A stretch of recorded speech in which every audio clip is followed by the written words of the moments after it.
Ladies and gentlemen, welcome to the Above the Bar podcast, where each week we belly up to the bar with a new guest, find out what they do, who they are, and what makes them great. So sit back, relax, and enjoy.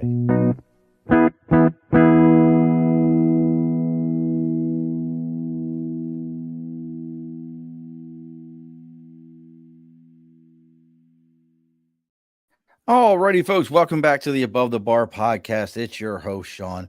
We've bellied up to the bar today. It's another Wednesday. It's another great day to be joining us, and it's finally started to rain here in New York, and we don't have any more of the mystery smoke. And for those of us that have served, we laugh at this because we've all lived through controlled burns. Everyone on the West Coast deals with this every year with these smoke clouds, but somehow on the East Coast, it was a magical thing that none of us had ever seen. And oh my gosh, how are we going to deal with it? So it was a great laugh. Or if you've dealt with the burn pits in the military, you find it even funnier. But we have lucked out today. We have a beautiful woman. Not often do we get these at the bar because it's just my face. And then, so we lucked out. She's bringing us lots of energy and going to talk about how confidence is the most attractive thing you can wear, and how people can help people, and mostly how I love this line, how empowered women can empower women and not be mean to each other, because we've all seen Mean Girls. So bellying up to the bar today, and I had to take a few minutes for her to educate me on how to pronounce her name properly, because as you all know, I just butcher names. We have Miss Xiomara Escobar. You didn't know you were getting applause, did you? I sure did not. I love it. Well, first of all, I want to thank you, Sean, for having me on your show. I love the whole concept and idea. I love the fact, can I have a glass of champagne at your bar? Yes, actually, it's in this box. Can you see the box? In this box. Amazing. Right here. Uh-huh. So we do have champagne. Beautiful. I love that. I may not have the brand everybody wants, but I have pretty much the liquor everybody wants. The brand. Hey, I'm all about good champagne. It should be tasty and not expensive. It's all about like French champagne, right? I was about to say, does it need to be from the Champlain Valley? Does it have to be real, true champagne for you? My favorite champagne actually is from a French deli. Like they have like different delis over here. It's called Moulin. And it's literally my favorite. It's like $25. It's one they bring from France, and it's not expensive. That's how I learned, because I used to, you won't name any names, brands, and I was like, oh, it has to be over $100 for me to be like Cristal. No, it does not. Dom Perignon. It's got to have that name. I mean, don't get me wrong. They taste good, but sometimes we kind of have this mentality that good champagne, because I love mimosas. I'm like a brunch girl every single weekend. You just have to like squirt a little bit of like orange juice. I really don't need a lot of orange juice. You could like spray orange juice on top of the champagne. What's the bottled? God, we haven't even done the show opens yet. What's the bottled mimosa? Like, what is that one? Like, there's the bottomless mimosa? No, the brand. There's a brand of champagne mimosa already mixed together. Oh, I have not heard of that one at all. Oh God, so I was doing our pre-show over on TikTok. Uh-huh. The lady was from Wisconsin that just decided she wanted to talk to me. Uh-huh. And I always tell people, like, my friends were from Grafton and Madison, Wisconsin, and I've never seen bigger drinkers in my life than Wisconsin. That's like a different level. Yeah, it's a different level. Like they're like I went to their wedding. I was in their wedding, and there was a bar across the street. Uh-huh. And we all were like, well, we're not going to do whiskey shots before our wedding. We were doing apple pucker shots and just getting ripped. Like there wasn't a sober one of us in the wedding. And then they started passing around this bottle of already mixed mimosa. And I had never had it. And I like don't give me sweet drinks, because my mind doesn't process it right. Uh-huh. Uh-huh. I will. You know what's amazing about what you're saying? I'm the type of girl, I have a cocktail, anything tequila and vodka, and I'm like, it's nice knowing you, or a little like whiskey and brandy, right? But I can hang, like my whiskey drinkers and my cocktail drinkers can't hang with my champagne intake, and I'm like, it's like I feel like empowered in a different way. I always think of, have you ever seen the movie with Tom Cruise, Cocktail? Yes, The yes. greatest line that came out of that movie was champagne, in like perfume. Was it in like perfume, out like shit? Because you can drink it, and then when it hits you, It champagne will do you dirty. does. It Oh, does. And mind you, this is way before, like, when I actually went to Paris and we go to, like, I went to the Champagne region.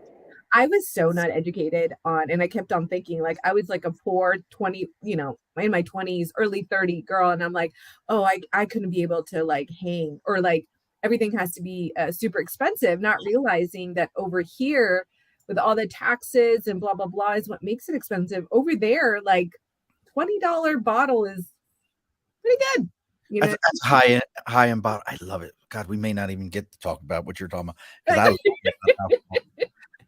Let's do that. No. Let's get some house cleaning done, and then we're going to get into this. So, as always, folks, over my right shoulder is sticker and a cause. If you've got something that you're supporting, maybe you're empowering people. You're a self-help coach. Maybe you've got an organization you're supporting. Whatever it is, you can reach out to me on Facebook, LinkedIn, YouTube, Twitter, Twitch, TikTok, Instagram, even our email. They're all the Above the Bar podcast. You reach out to me. Let me know what you got going on. I'll give you the address. You send me out a sticker. We put it on the big board. That's free advertising for you.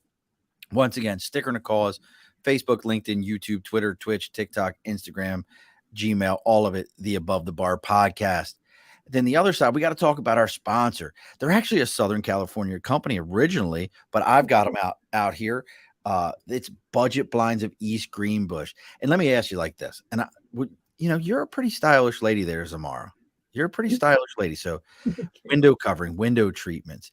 You ever go to somebody's house and you're like, oh, look at those. Is that grandma's window coverings? Like they got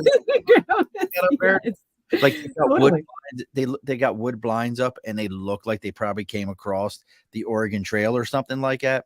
Well, maybe it's time to give your windows a stunning makeover. Look at Tamara. She's all about a stunning makeover.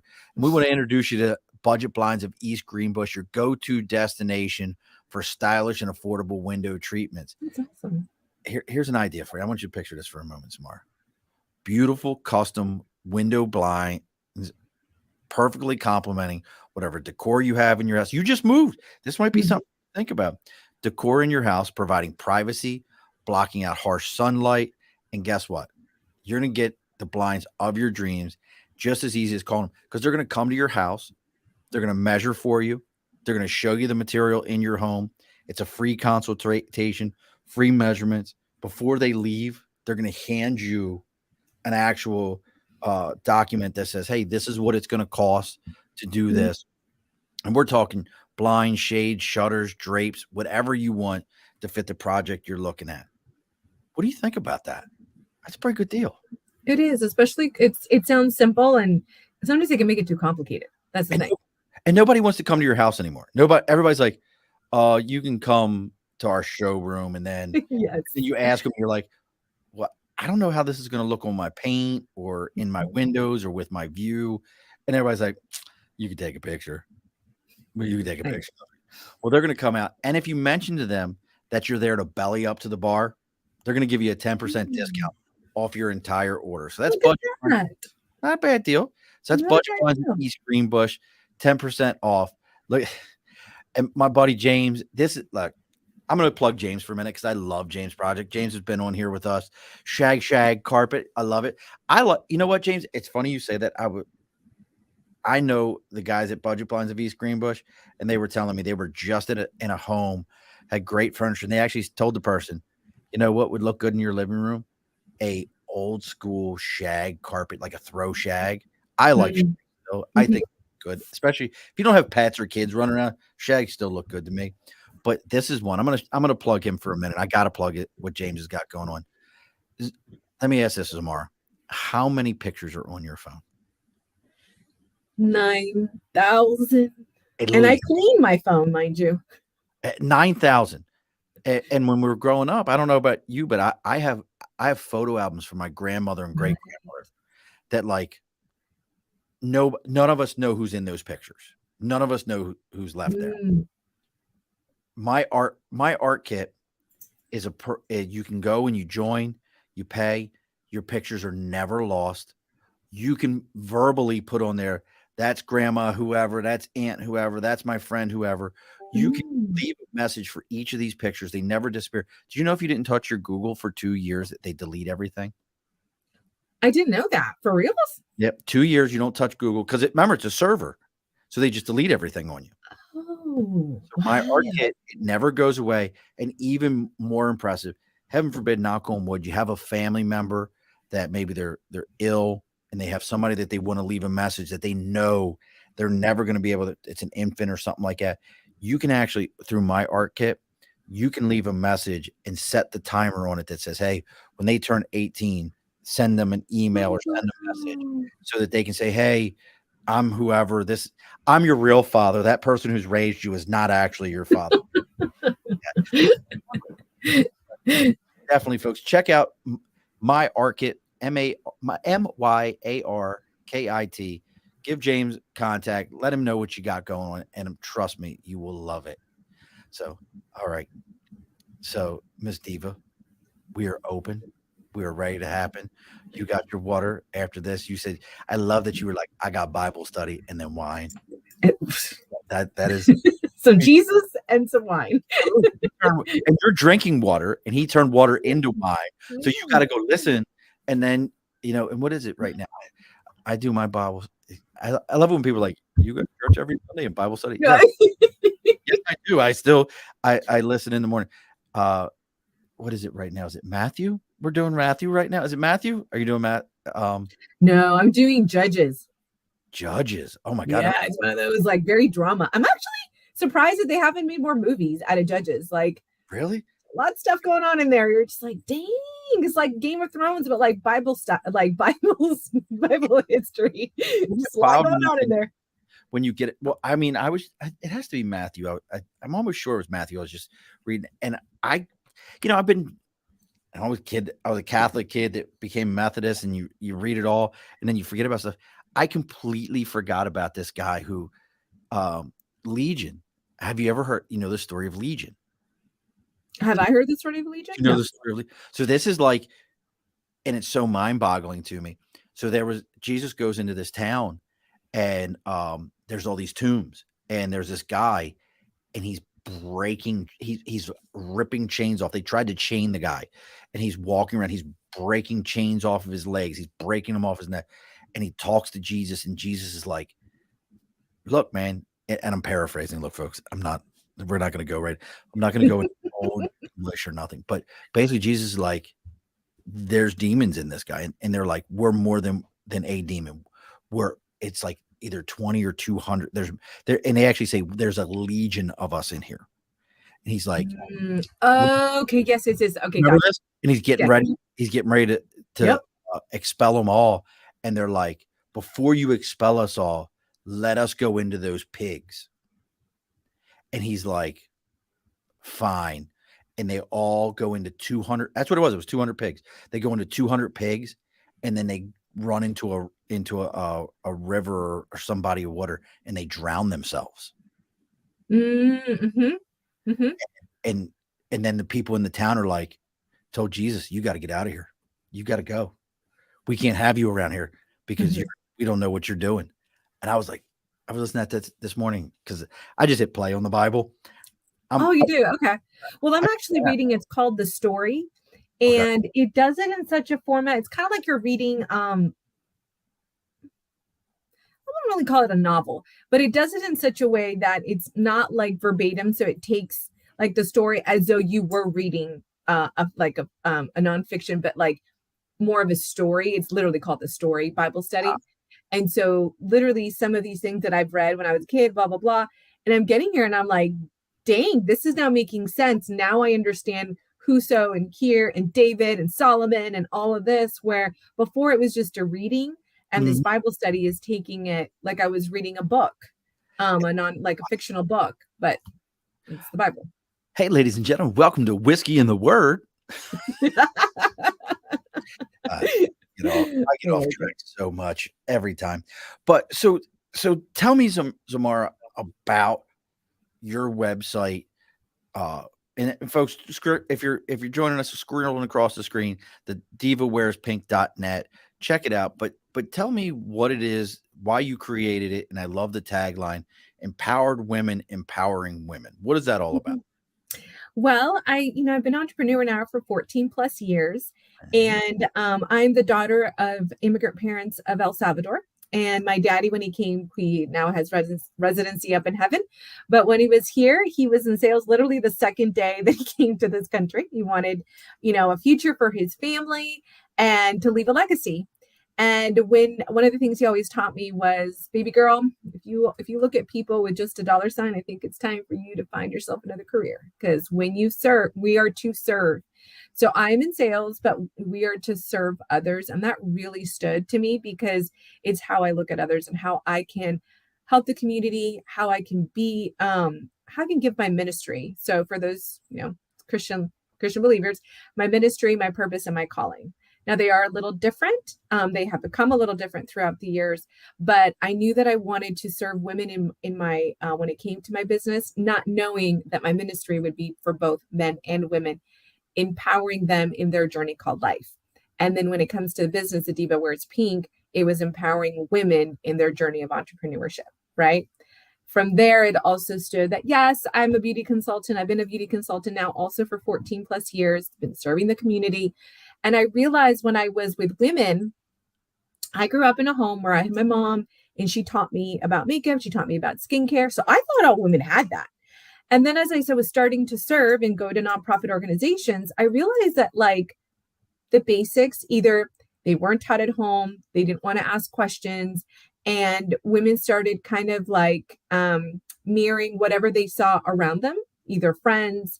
Now we have social media. Back in the day, it was like what they were seeing on the magazines, and the indoctrination that we have that you got to put on a lot of makeup to feel confident. And my other tagline is, confidence is the best makeup you could ever wear, because the woman you see in the mirror is the women you're going to go out there. So if in the mirror you're negative self-talking to yourself, no matter how much you put on the makeup, you're constantly negative talking to yourself. And so when I was coming to these ladies and teaching them about makeup and skincare, I was realizing that negative talk. And then we would have conversations. And that is how the inner beauty started, because how they saw themselves didn't matter how much I helped them out. And I'm all about what is beautiful to you, right? So I love color. But that doesn't mean that when I come to a consultation, I'm going to be like, oh, and you need this, and you need 50 minutes of contouring, and you need all of these lipsticks. No, if the woman says, I'm looking for some color that I just don't know how to apply makeup on, I started noticing the things that they were not confident in. So they were going into a job interview and they didn't know if they were good enough for the job. And the makeup was just a superficial side of it. But how they were going into the interview, again, was that negative self-talk. So as I started talking more and more about it, I also thought, aren't women, because I grew up in a home where self-esteem, I don't have any children, but my girlfriends would always tell me, oh my gosh, when you talk to your doggy. I'm sorry. I have a lot of kids, so I had to give you cheers for not having any. Hey, the Lord did give me the desire for family, but I don't have any children. And they would always be like, the way you love your doggy, how can you, how is it that, and I'm like, well, I mean, I grew up in a home and my mom, and again, family and how we were together. And again, I thought everybody had that. And so I was so humbled, and I constantly kept on thinking I didn't have a ministry because I wanted to go to another country, thinking that I needed to serve the Lord. I don't know why I was thinking Indonesia, but I would think about Indonesia. I think we all look, because that's because you've watched every late night TV show, and they love to show us how anywhere over there in Indonesia or Microasia or any of those, they need you. They need you today. Mm-hmm, mm-hmm. Walk out your door, look on the street. They need you too. Exactly. And that's how I learned. My dad used to say charity starts at home. Yes. And I think the biggest thing that we can do, even though I don't have children, I think the biggest gifting that the Lord has given us when we have families is it starts from home, right? Like it literally starts from home. So it's that nurturing that you do, the love and the culture that you even have within your home is so more important because those are our future. Those children are our future, you know? So I mean, I have my niece and nephew, and I just pour on them because I'm like, you guys are our future. And we need to create more leaders within our children, and they're only going to learn. I always tell people, because I've been an entrepreneur, and with women, they're like, oh, I don't know if I want to go in there. I'm not going to take care of my kids. Your kid should be your inspiration, should never be the block. I grew up in a home where my mom and dad were full entrepreneurs, and I never felt that they didn't miss anything of my life. You know what I mean? Why wouldn't you get them involved? See that? So I own my own business also, and I've made it real clear that, hey, summertime's coming. You're going to work. Like you got to learn what it is and understanding. And my father owned a liquor store and a bar when I was a kid, so I went to work with him. I didn't go to summer camp. I went and moved cases of beer and opened up, and put things away for my dad. So I completely, and I love the fact that you mentioned about women and makeup and those type of personal care things, because I think, I'm just thinking on the other side. I know a lot of young men, no one's taught them how to shave, how to, my mother, I talk about my dad, but my parents divorced when I was 11 and then married each other when I was 18. During a lot of that phase, it was uncles that taught me a lot of things about shaving and stuff like that. But even then, I kind of, like you said, I had to kind of figure it out. I watched movies and like, well, this is how they shave. My wife said, why do you have hair up on your cheekbones? I'm like, because I don't know how to shave, so I shaved. I was shaving all up in here. That's very interesting. So what has been some of the reception that you get? Like, what are some of the places that you bring this to? And I love the fact that you call it a ministry. Yes. It's interesting to me, and I'm going to have to, because you've brought this up and we've kind of gotten into this, I'm going to ask you a question that a comment that I heard recently that really, as a Christian, that I was like, you know what? This person is absolutely correct about something. So what is some of the reception you get, or some of the places that you bring this to where you say, hey, this is what I want to do for people. I want to teach you how to do these things. I want to help provide this to you to build that confidence so you can go out and do that job interview. What has been some of your reception? Reception from people that I'm teaching? People you're teaching, or when you just go to somebody and you say, hey, I want to bring this to your organization, or this is what my organization does.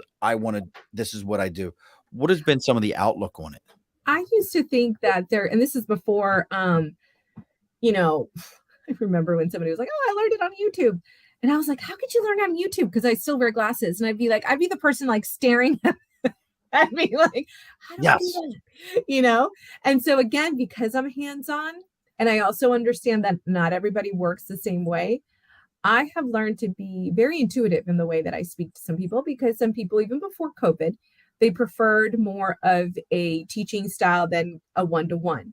So I literally started with one-to-one, and then I would open up and say, I would love to teach this. So I do for Casa Teresa, I teach them once every 2 months, the ladies that are graduating and going into the business and going into their interviews.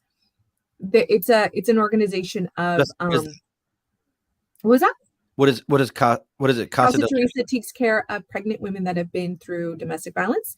And so they actually go through this whole process to get, approved to be in the home. And then what I love about them is they teach them. So the main reason that women go back to their perpetrators is because they feel like financially they can't afford it, and they have children. And it's like, I'm going to have to go back because there's no way that I can be on my own 2 feet. So Casa Teresa teaches them on how to be more independent, how to get that job. And I'm there teaching them interview etiquette as well as makeup. But again, professional makeup that's going to help them out. And that's when I see their face light up and they're like, oh my gosh, my mom never taught me this. Or now this makes sense. Like my kids, I want them to have a better So it started off as being, you know what? I open up and I say, I would love to do this to serve others. And through those, other connections have happened. But ironically, the Casa Teresa is what feeds my soul. That's So that awesome. gives me absolutely nothing. I do it out of my time, but it's what feeds my soul. And that's why I'm always reminded about what my dad would say, because we should see people as reasons to serve. And then naturally in our career, I do get opportunities where I'm speaking, where I'm doing this, and I do have a product that I back up. But the Okay. thing is that I don't lead with that. What lead is from my heart, and everything else does follow. That is awesome. Like, I'm lighting up hearing you because I love stuff like that. And now, and this is my question, and I'm very curious. Again, as from one Christian to another, and I try not to use. You know what? I don't like the term as a person of faith. That that is such the like. I don't want to admit that I believe in God and Jesus and everything. I'm a person of faith. Mm-hmm. So do you, because it sounds like this location is a faith-based location Mm-hmm. that they're going into. Do you let them know that, hey, I'm doing this as my personal ministry, to put the word out there? Do you, because here's what I heard, and I was this, and I've never asked another Christian this, and I had this past Sunday was such a great Sunday at our church. But I'm curious, do you invite people to your church? Do you make that effort? Because I heard this recently where somebody who was like an atheist, somebody just being a hater, and was like, hey, you say you're a Christian and the number one thing you're supposed to do is spread the word, but yet when was the last time you tried to get someone to come to your church, or that you actually push that narrative? I don't remember the way he put it. He goes, because if you're not, that's the most anti-Christian thing you can do. How do people, do you ever get, because I love what you're doing. Like, I'm so excited hearing about it.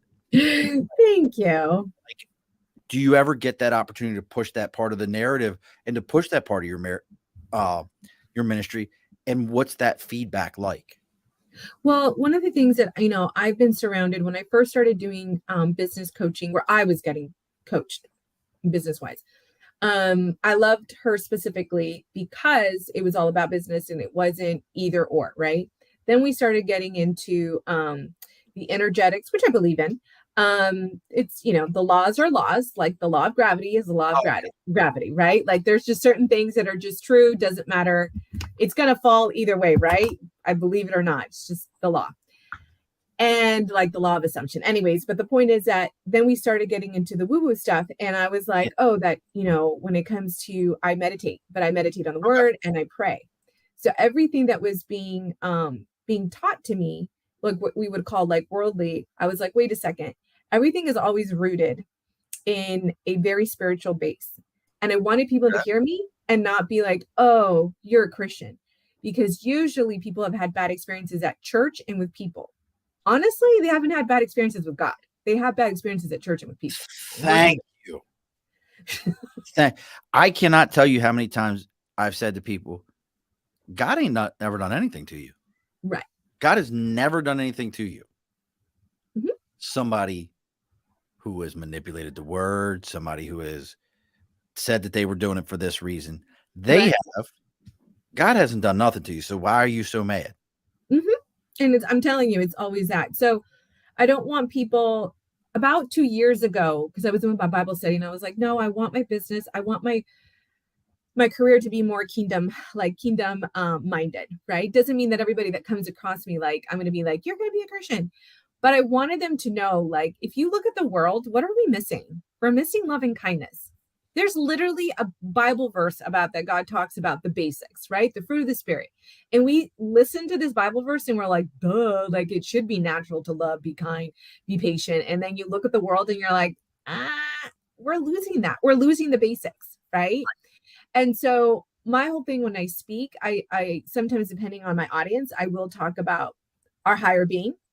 Because at the end of the day, even an atheist, this is what I was going to tell you, even with an atheist, I had this conversation. He's like, you are so full of faith, blah, blah, blah. And I said, hey, listen, were you there? Because he was an atheist, but believed that we came from frogs. I'm just saying. And I said, okay, well, guess what? You and me have to have faith. You have to have faith that the fish became a human, and I have faith that God created the universe. None of us were there when it all happened. So guess what? We both have to have faith, even if you don't believe in what I believe. Frogs, I mean, that goes with the whole lizard people theory. I get that. I mean, it's a real thing. That's a good one. But it's interesting, and it kind of, and that brings up my next question, because you are a motivational speaker, you're an author. What are the two things, people fear speaking in public more than they do death. They say that old saying.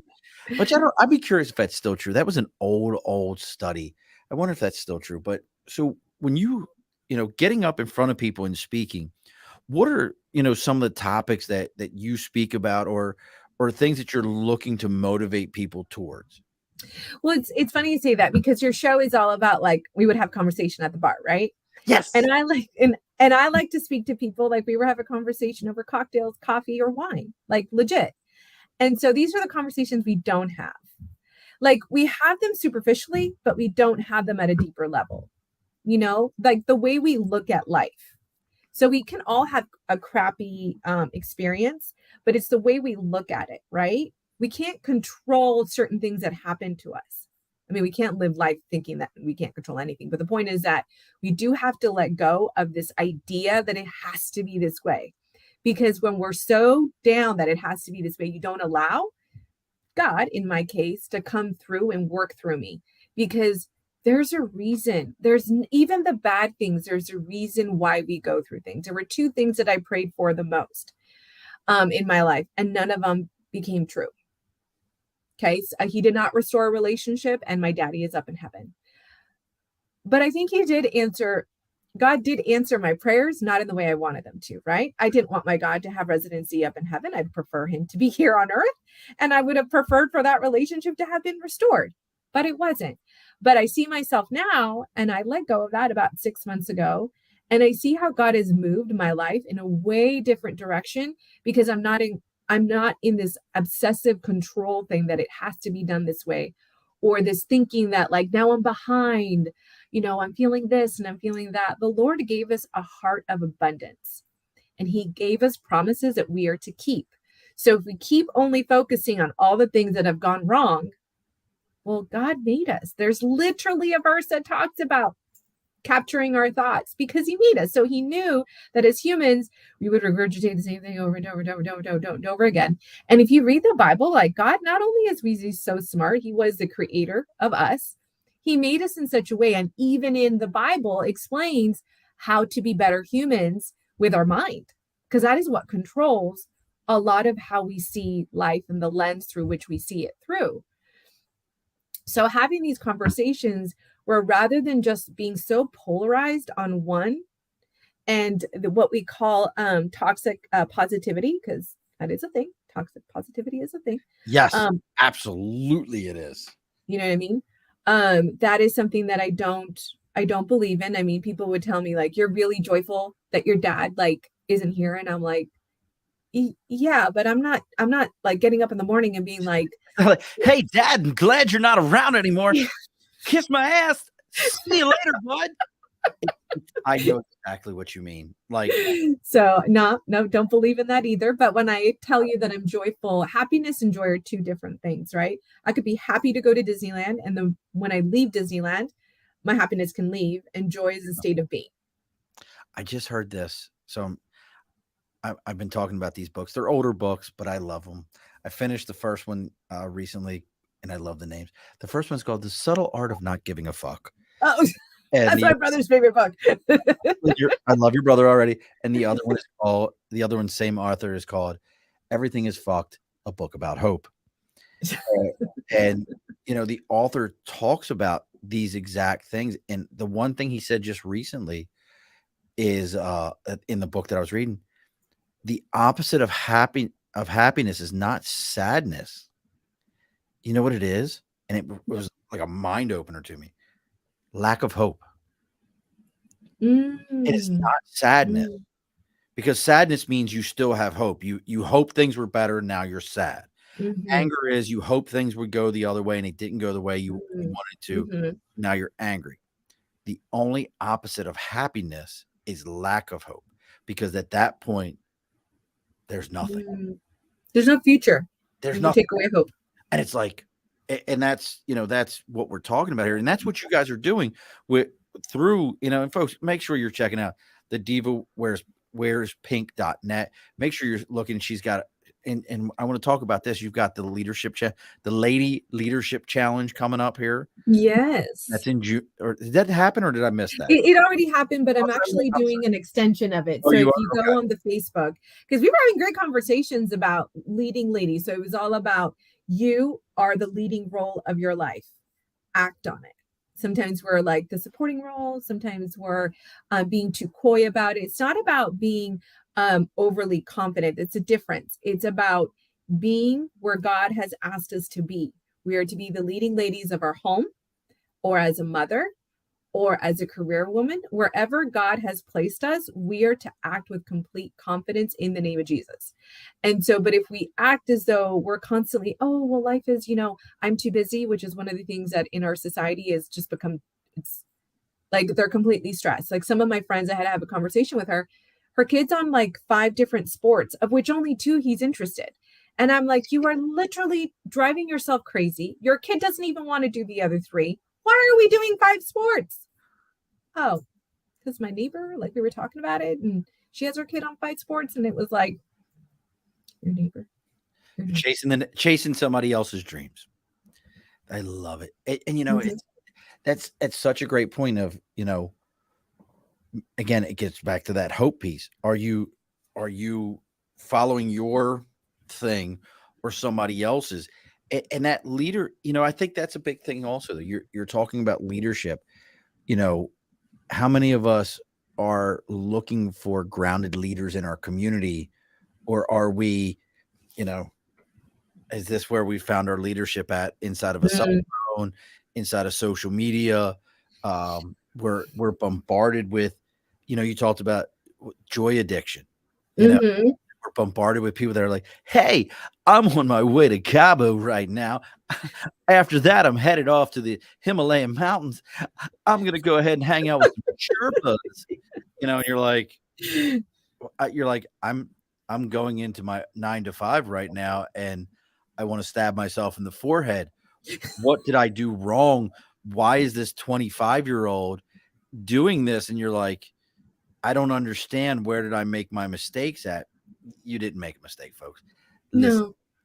And sometimes I've had friends of mine who are like, I don't want to be in this stage of life. It could be monetarily, in their career, or relationally, whatever it might be. And I always say, well, what are we doing today for the future, right? It's okay to acknowledge, I don't like where I'm at. Great. Let's acknowledge it, because there's no steps to move forward with that. The next question is, what are we doing to do 1% better every day towards the goal that we want? Like, if we want to be a millionaire and we keep on complaining and we're having the same job that only pays XYZ amount, but we know we have to either get another degree, maybe a certification, maybe do some studying, passing an exam, but we keep just complaining. I mean, at one point you got to see yourself in the mirror and go, well, the answer is right there. And sometimes those are, again, conversations that we don't want to have, but I do them for myself, So when my relationship that I wasn't restored, I had a couple of options, and I was like, I'm going to choose to be the Xiomara in the future needs me to be better today, so that when I'm cheering on New Year's Eve, or I'm just putting in a holiday, that today's Xiomara needs to be 1% better. And so I know I need to do that every single day to get to that goal. Now, it doesn't mean that I'm just going to do a magic wand. It's an intentional work that I do inside, which is my Jesus time. And then those conversations that I have with God, because that's the thing, right? God's not a genie. So let's not only pray to him and ask him for all of these favors. He does say that he will give us the desires of our heart, but sometimes we don't really even know what the desires of our heart are. So that's why he isn't answering. There's no clear communication of yourself of what you desire. That's why I say purpose in life should be more than just making money.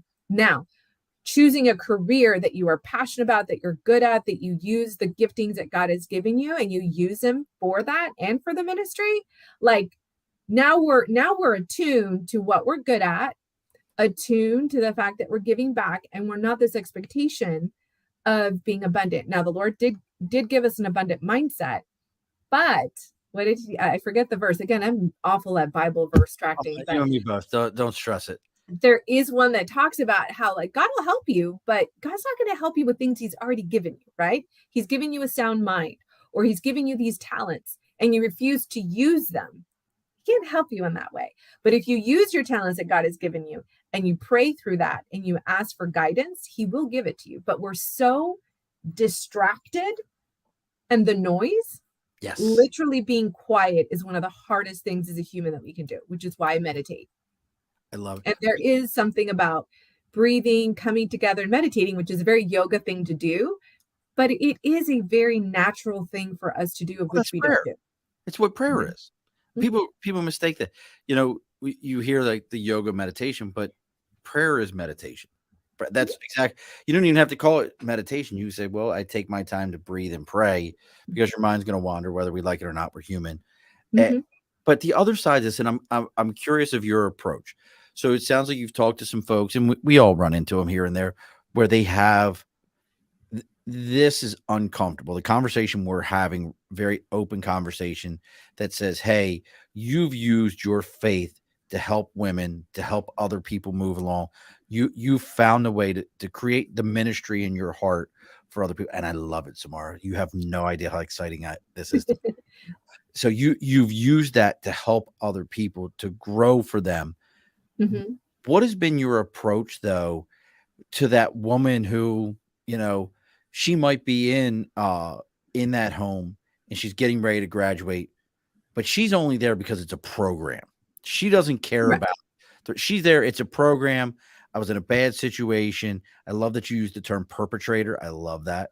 I've never heard that used that way. I love that. But, they're not in that mindset. They just are looking to move forward. How do you approach that person to make sure that they understand that, hey, look, it's okay to not be there? To quote another verse, if you don't know me, you'll never know me. It's okay. It happens. We all find it at our own time. You might be in a hospital bed when you find it, but how do you approach those folks and to help them? Because I hear from you, you're very faith-based, but some people they're angry towards it. I think for me, I've had people tell me that, and I'm still kind, because the Lord still asks us to be kind to everyone. And I think by being more in God's character, that's what character is not a conversation. It's not something we really talk about, right? We talk about status. We'll talk about what you're doing, like your career, like, the family, the kids and all that, but we don't really talk about character. But character is the one who literally is what you carry every day, right? Is how you make your choices, not necessarily right or wrong. Yes, right or wrong, but it's it's your compass, right? It's your character. And so when somebody has told me, it's nice, it works for you. Good for you. Like I've been told that it works for you. Nice. So glad it works for you. I'm glad that works. And I'm like, no, it's not just for me, but I understand. You always have to understand where people are coming from. Because a lot of people, when they're in those positions, they're so used to constantly having to defend themselves, to defend their children, to defend what they're doing, survival mode. And survival mode does not give you the opportunity to trust other people. They haven't been given the opportunity, because those who they've trusted have completely demolished, which is like something I'm wanting to get into, which is more of like trauma-informed coaching. I learned that trauma can be little t trauma or big T trauma. And I always used to think like, oh, I've never had anything really happen to me. But I mean, there's things along the way that I've learned. And that's something that I do want to start incorporating. And I'm learning how to be better incorporate that in the future. So to be able to speak to people from an understanding standpoint, rather than just this is what you should do. Right. I love that. I love that approach. And we're getting ready here. I hate the fact that we got to close the bar here. No worries. Like we haven't even scratched the surface of everything that you've got going on. And I do want to talk about that. Like I said, folks, check out the divawearspink.net. you can see everything that Xiomara's got going on. So now you did say you do have a product line. Mm-hmm. Now is that I know you said for 14 it's 14 plus years, yeah. Nate's a good friend of mine. He could probably use some beauty tips. I mean, he's got to sneak up on a glass of water. I mean, he needs all the help he can get. Already close to 9. You don't even know how to tell time. Time flies by, brother. It does. Him and I got some good shows coming up, though. I love Nate. But so kind of rolling back to this, what is that product line? You know, you said 14 years of beauty stuff. And folks, look, if you're listening to my audio, I know it sounds great. Take a moment and go look at Xiomara. I'm going to say it. I don't care. She can get mad at me. She's a beautiful woman. She looks like if she's going to tell me like, oh, thank you in a minute. But if she's older than 25, I don't know what I'm doing. Yes, I am. Oh, wait. I meant for 25-year-olds. She looked like she's 25. So, but what sets your product line apart from others? I want to talk about that for a minute. I mainly think it's because I come from more, and please have a virtual coffee with me and I could talk more about the actual products and brand. I'd love to have more of a one-to-one conversation with you, but you just click the link for a virtual coffee. Now that's the Diva Wears Pink.net. .net, and there's a Calendly link on there that they can do a virtual coffee date with me so that we can have more of this conversation. But I learned being the girl that would go to the skincare counter or beauty counter and would buy a ginormous amount of money, would come home and have absolutely no idea what I was doing or what I had just bought, because the girl just kept telling me to buy. So then I came from a different approach where I wanted to remember your name. These are all things that my girl, the girl behind the counter for 14 years could not get my name. Didn't get my name. And mind you, she was the same. It's not like I had different ladies coming. You had the one. Counter. This was your one. This is my one. The name, my foundation. You didn't have to be like foundation beige 415, but you could at least be like, oh, I think you're beige, whatever. And so I was just a person that would come over to her beauty counter. Mind you, they get commission over what you get. So that's how I approached it. Beauty where I'm more of a consultant. Hold on. Beauty is commission sales? Like the girls behind the counter? Is that commission sales? I didn't know that was commission sales. I mean, they get their base, of course. Right. And then whatever they're, selling, they get either depending on the line. And now this was years ago. Things could have changed. But back then it was like a bonus. Like a spiff. Or, yeah, definitely. And I was the girl that I was always get everything. So they'd be like, she's an easy one. Target number 1. Come on now. I'd be like, and I would always raise my hand like, yes. So because I've literally told clients, you don't need everything. You need the things that your skincare needs, not the things just because I have boosters and I have retinol, you might not be ready for that. So we need to slow it down. Like we need to go to the basics. Nobody ever told me that. But I realize now, and people appreciate, is that like we're doing baby steps. You can't go from like 0 to 100. And sadly, social media will tell you, like, you'll see something and you'll be like, oh, it looks so good on her. Why doesn't it look good on me? And I'm like, because you honestly don't know really her skincare. Is she really doing that every single day, or is she getting other stuff done? Hey, there's no judgment if you have other treatments. I just believe in aging gracefully. I do, and I believe in my lotions and potions, as my dad would call them. I just believe in consistency and daily use, just like everything, right? Just like reading the Bible should be daily, just like we should be walking and exercising daily and all this stuff that does become like a lot. We just need to slow it down. That's an amazing approach. Now, Nate always has my favorite question. I'm going to take his question, because he always asks the same question, but I'm gonna change it up. So you said mom and dad were originally from El Salvador? Yes. So what is your favorite El Salvadorian meal? Salvadorian meal? It's actually favorite go-to. I want to know El Salvadorian meal. Salvador. Well, you said it quite well. I can roll. They call it salpicon, which is very interesting because I'm now flexitarian. Flexitarian just means that I'm vegan. Like for me, it's 4 days out of the week I'm vegan, and then I eat meat whenever I decide to. But salpicon is beef. Say the meal again. Say it again. What is it? Salpicon. all you do is you take the meat, you mince it, you mince mint, you mince some onion, and you mince some like beets, and then you put lime and onion, and you mix it. Oh, it's so good. And then you mix it, and then that is like a solid meal. I mean, pupusas are, people know mainly about El Salvador, but salpicón was one of my favorite things that my mom would make. Or when I go to restaurants, it's definitely something. It's my go-to. All right, now wait a sec. So salpicón, and hopefully I'm saying Perfect. Perfect. Said it perfectly. Is it like, are you eating it? Because I'm hearing what you're saying.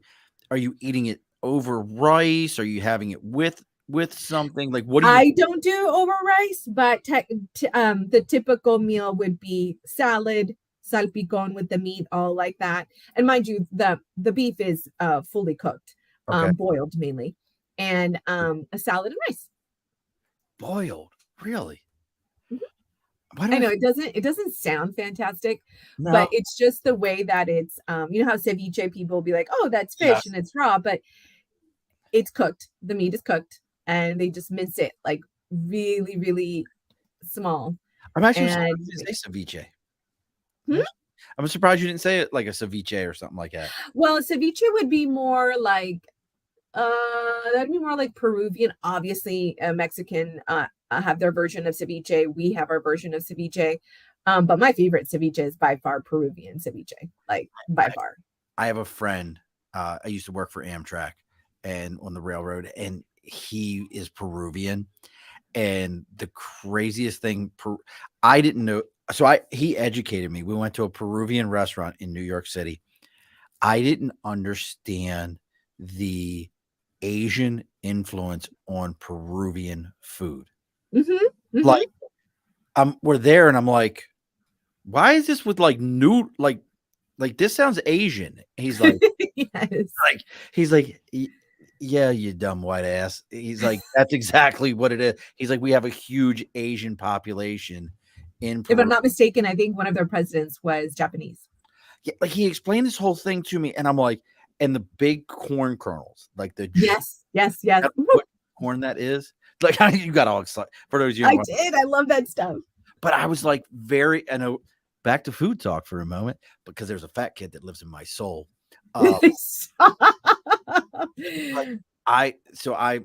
wife will tell you. Tell me there's a new style, a new ethnic restaurant that opened up in the neighborhood. We are there. I'm eating it often. Like we have a Chinese restaurant near us that is straight up legit Szechuan frog hearts, like stuff like that, where it's like, I always put it this way. There's RPI, which is Rensselaer Poly Institute, amazing hockey school and amazing technology school, like engineering school. All the kids from over in Asia, that's where they go to eat. That's my this must be the real place. This is the real deal, because that's where they all go and eat. So, but back to what we were talking about, we're kind of talking about, these were the two things that I've always used to tell people. If you want to know people, where do they eat? Where do they pray? If you know where a community eats and where it prays, you know everything about that community. There's not much more you can say about it than that. And if you say to me, well, they don't pray around here. Well, that's kind of a tough community. Like, there's some problems there. Right. Know what's going on? Well, they don't eat together. That's probably because they also don't pray together. They don't do those things. And I truly still believe that. In a lot of cultures, like, El Salvadorian cultures, listen to what you say. I always think of Latin American cultures as very much still faith-based cultures, still care about their faith. And do you still do your Sunday dinners or whatever? I grew up with those kind of things. Was that stuff that you grew up with? Oh yeah, absolutely. And it was, it's even something now that I try to do with my family and friends, is to host and bring them together through food. One of the best conversations you can have. There's a sign that I have, which I'm going to demolish, on top of my living, and it's about breaking bread. And it's what a privilege it is to break bread with you, pretty much is the same. And then, of course, there's a Bible verse at the bottom of it, but it's about breaking bread with people, because that's the thing that we're missing, right? There's so much disconnection, and we have so much connection, or we can meet people from all over the world. But in reality, it's those conversations that make us who we are. And that's, as a society, we've kind of missed that. We've missed eating around the table, having those conversations, how our day are going and all that. So, well, I think you nail it with that. The table conversation of, what your experiences and my experiences. And I know, folks, if you're listening to this, you're like, oh, this is just a big old love fest between the two of them. I promise you, if Xiomara and I sat down long enough, we would find things we don't agree with. I can tell you, I have a friend named Tom, good buddy of mine. Before Tom and I met, I didn't believe in universal health care. I didn't. And Tom will tell you, because as a retired Marine, I believed, go take your ass to a service, serve. When you're done, the VA will take care of you. Mm-hmm. You've paid in, now you can get some pay back. Mm-hmm. That really was my mindset towards all of it. And then you want to see ugly for a minute? Let me show you ugly for a second. Here, let me show you. Come here, Alan. Come here, Alan. No, look, this is my eldest. Nice. My eldest. Look at that face. That's a face only a chia pet could love. Oh my God. As he leaves. But you want to see pretty here. Let's see if my wife will come around. This is get away from me. Get away from me. This is my children. They all come rating. I got all kind of this, but see, look how pretty my wife is. There you are. Hi. She told me she's not older than 25. Tell me she doesn't look older than. Oh, I'm definitely over 25 for sure. Look at her. She looks like I can't tell either. But Xiomara, I mean, everything you got going on is absolutely amazing. I really love it. You. My children popped in for a minute. You got to. They're all pain in the ass. I'm telling you, I can't. They're good kids who are a pain in the. They all keep coming back. I keep trying to change the locks on the door, and they just keep coming back. Any speaking engagements? Anything you got coming up here real soon? Maybe not soon. I actually had my presentation today, which was really nice. So I'll be posting that on my Instagram. And then I have another one in July in San Diego, and then another one in August. So I pretty much have at least one every month, and it's all locally here in San Diego, LA, and Orange County.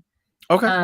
That I have them. But I will be doing, for those who are interested, I did do a virtual summit, and it was just like an hour and a half long out of some goodness. And it wasn't just entrepreneurship. It was like my work besties that had words of wisdom to give. So if you'd like to have a replay of that, when you go onto the website and then go on, like, subscribe to the newsletter, and you can put some notes in there, and I can have and send it over to you. It was a blessing to do, and it was a blessing to work with women that had different hearts and different, all coming together for the same reason, but having different perspectives of life. And that's all we can find all that on the Diva Wears, and folks, and Wears with an S at the end of it. Wears Pink. Yes, with an S.net. And on Instagram, the Diva Wears Pink as well. So everything is the Diva Wears Pink. Mm-hmm. They can always find you there and reach out. Very easy to communicate with. Folks, take the time. Give Xiomara a follow. Give Xiomara a like. Do that. Take that. And I say this every week. This sounds very cliche. I know for some of us, we hear things like, hey, like, follow, share, subscribe. You hear that and you're like, I don't want to hear this shit. But reality of it is if you think that what Xiomara's got going on is positive, does matter, is going to be something that's going to make a difference, by you following and liking my show and going on and giving a comment and saying, hey, Sean gave her platform and did something there. By doing those things and giving those comments, that's how these algorithms work, whether we like it or not, whether you think it matters or not. And listen, folks, none of us are Kanye or any of them that like, I've got I follow 7 people, 9 million follow me because I'm that cool. We're not. Stop acting like it. Give somebody your attention. Give somebody your love. Give this show a like and a follow and a share. Give Xiomara a like, follow, and share on Instagram. Let them know what's going on, because that's how this message grows. That's how everything gets better. Look, we've talked about Jesus this whole time. Guess what? It was 12. He started with 12. Now, look at the rest of us. From 12, we've got a whole planet that knows who he is. So kind of something to keep in mind there. Give the Diva Wears Pink.net a like and a follow. Give her an opportunity. Now, Xiomara, this is episode 185, so I know you've listened to all 184 other episodes. You poured them into your heart. You listen to all of them, so you know what's about to happen, which is at the end of every episode. And I always say this, and don't log off on me. The guest gets the final word, Xiomara. So what is the final word? Oh, actually, the final words I'd like to take, I want to pour on you and just say that I love what you're doing. I love that you have a platform that you're welcoming people to come on, and you're a man of faith, and I can tell. And you're a man with a leader of your family, which we are as men. You guys are called to not only be men of faith, also lead the family, and we need to have more of that in the world. So this type of interaction that we have in these conversations, I want to thank you. So I just want to take the time, honestly, to thank you for the opportunity. And like I said, I always say, if you need a checkup from the neck up, I'm your girl. Alrighty, folks, be sure to push your stool in. This has been an Earplug Podcast presentation, found on earplugpodcast.com, iTunes, SoundCloud, and wherever your favorite podcasts are found.